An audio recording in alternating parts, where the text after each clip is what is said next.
Lekutei Sichos, Chelek Beis, the first Sichos of the Parsha B'Chokei, the Rebbe talks about the Meir. That sometimes when the Gemara quotes a memra, a statement in the name of Rebbe Meir, sometimes it says Rebbe Meir Eimer or Divrei Rebbe Meir, and sometimes it refers to Rebbe Meir as Acheirim. And the Rebbe quotes Tosfos, where Tosfos says that those shmuas that he heard from Elisha ben Avua, who was called Acher, those statements that Rebbe Meir said, they called Rebbe Meir Acheirim.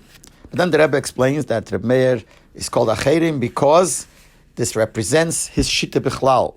And the Rebbe goes on that his Shita is Kamos and Eichos, whatever, but the Rebbe goes on in explaining his Shita. And then at the end the Rebbe says, and this explains the Pashtas, why sometimes it's called Rebbe Meir, sometimes Acheirim, because in those memories, those halachas that he said that represent his general Shita and came after the story with Acher, there he's called Acheirim, and otherwise it's called Rebbe Meir. In the order 33, the Rebbe writes, you have to look into and figure out if you have to have both conditions. That it has to be a din which represents his general approach, general shita, and happened after the story of Acher, or one of the two is enough. And then the Rebbe writes, that was written by Hyman. There's a sefer called Tildes Tanoim V'Ameroim that was written by a person called Hyman.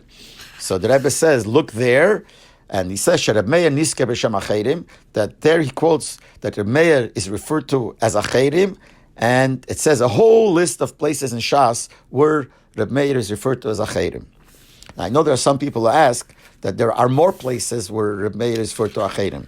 So why does the Rebbe only quote these places here?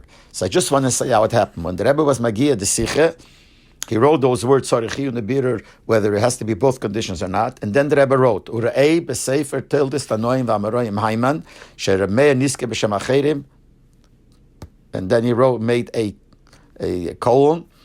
That means, look into that sefer where he quotes where Rebbe Meir is called Acheirim, and the Rebbe didn't quote all these places. He just left it empty for the people who wrote the Sicha to fill in all the places that Hyman brings in that sefer where Rebbe Meir is called Acheirim. So that's exactly what we did. We just copied everything he said because that's what the Rebbe said to do. Now, I don't know if the Rebbe meant that only in this places fits to what he says in the Sicha, and the other places not, and it was meduyik that only these places should be brought, or since these are the ones that he brings, so the Rebbe said to copy what he brings, but maybe the other ones also, and this is the majority. I don't know exactly, but the way it was that the Rebbe did not actually write down all these places. The Rebbe just wrote, Re'ei, started this inyan, Re'ei, look what he writes, and left empty for us to fill in what he writes, and that's where these Manamakemas came. Now, whether the Rebbe was Medaik Dafka, these are not, that I don't know, that everyone has to think themselves.